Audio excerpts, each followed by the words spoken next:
Thought I'd give you a little bit of an update of what we've been doing on the home allotment plot. I'm calling it the farmyard allotment, but my veg plot really has thickened. I'll show you what we've been up to. There's quite a few things planted, obviously where the soil is wet.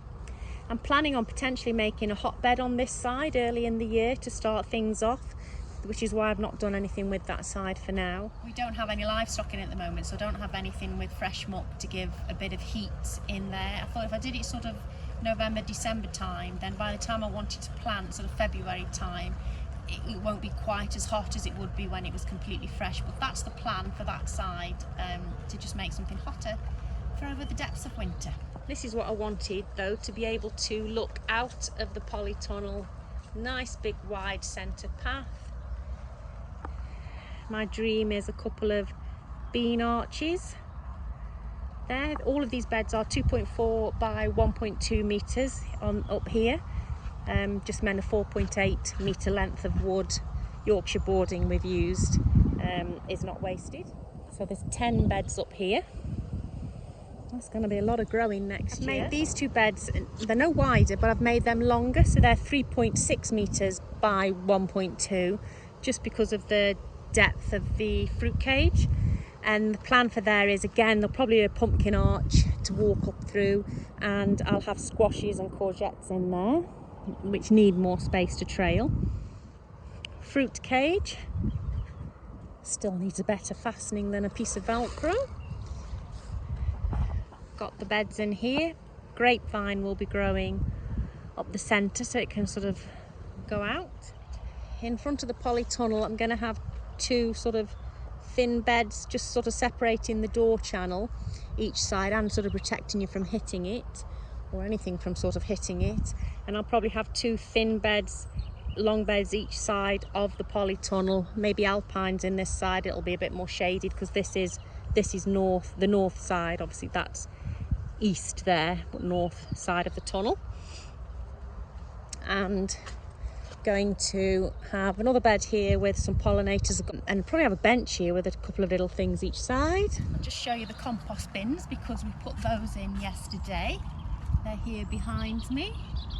Really pleased with those. We bought 3 kits from Primrose to make 2 compost bins because they were only 6 slats high, they should be, so we've made 2 9 slats high. And this gap was always in the hedge in the garden because there used to be a gate into the garden there years ago, and it's like it was just made to have the compost bins there. Out of the back of the polytunnel I'm going to have another sort of a bit of a mini fence along, a mini sort of fence along here that's flower beds again, with a, I don't know whether I'll have an archway because of it hitting the polytunnel if there was any damage, but potentially an archway with roses climbing over it and a fence to the end. We have a shed being delivered on Tuesday to go here. Obviously we'd need to do all the groundwork. This side, behind the polytunnel, an area here is going to be a vegetable plot for my sister, so I'm going to get her involved in growing. She doesn't have the garden at home, and she has had her name down on an allotment waiting list recently, so I mean she might as well just grow here. So we're going to carry on, got to clear out obviously these docks and level the land, get some more membrane down, and get some beds in for my sister as well. So that'd be nice to be able to do this together with her. This section here, in front of the fruit cage here potentially, I don't think I'm going to do it in the middle. I'd like to have a few decent sized paths. It could be. My husband has it in his head that he'd like to make some diamond shaped beds, so I might just let him go away. Obviously they're just squares on an angle. But we're going to have some taller beds along here, but only sort of metre square beds. They will be 2 or 3, probably 3 pieces of wood high, maybe even 4, and they will be for carrots and parsnips. So they're going to go here, and potentially I could have another 2 at the end of the pumpkin bed. So another 2 potentially at the end of there as well. And then the grass area, obviously we have a gate because we've extended the garden out to here, so he's going to make some kind of archway here that's, he can take the top off if he needs to get in with a machinery into the garden. So that'd be nice to have that looking like that. But this area here is going to be more of a, I can't say wildlife area. I'm probably going to put a few fruit trees in here, sort of a mini orchard. But I'd like a little wildlife pond area, which is absolutely hilarious when you look at the huge pond we have here. We do see frogs and newts on the farm, but we never ever see any frog spawn. So I don't think that I don't know where they're breeding, but they're certainly not breeding down here. We get a lot of Canada geese coming onto the big ponds. We've got another couple on the farm. So we thought maybe if we have a small wildlife area that we can sort of invite the frogs and newts in, and maybe they will spawn here and breed. We'll have to see. I've left the water trough in because it's just so easy to dunk a watering can in there for seedlings. But the pipe does run under the hedge and all the way under the garden, towards the gateway over there and out towards the fields where the troughs are. So we are going to tap into that water supply outside here somewhere, and my husband's probably going to put a mini trough out there so that I can potentially have my horses grazing this side. Well, we're going to obviously put more fencing above the stock fencing that we've put up around our area.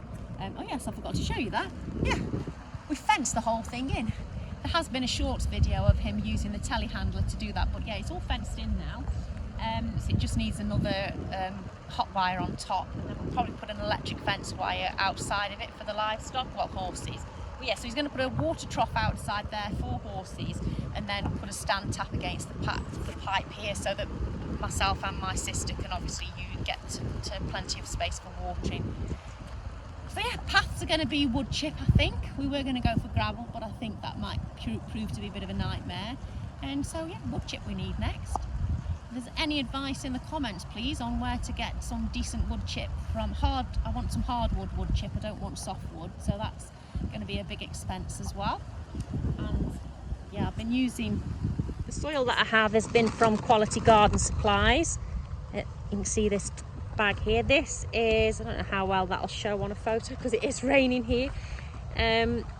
This is vegetable soil, so it's topsoil, manure and compost mixed. I really like it. It's got quite decent structure to it. When I made my other beds on the garden and I just used compost for those, that really did sink, and so far with some decent watering already in the polytunnel, it seems to have held sort of at the level that it was, so fingers crossed that's all right. I've got 4 bags of this and I've got some more on the way.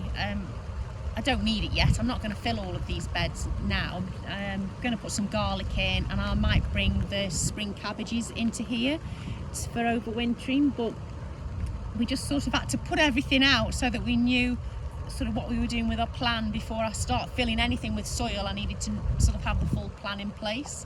So it seems a bit strange that it's all going to sit empty really over winter.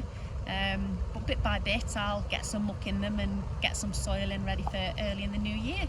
So thanks for watching. That's the update on my farmyard allotment. I will catch you in the next video. Thanks for watching. Bye.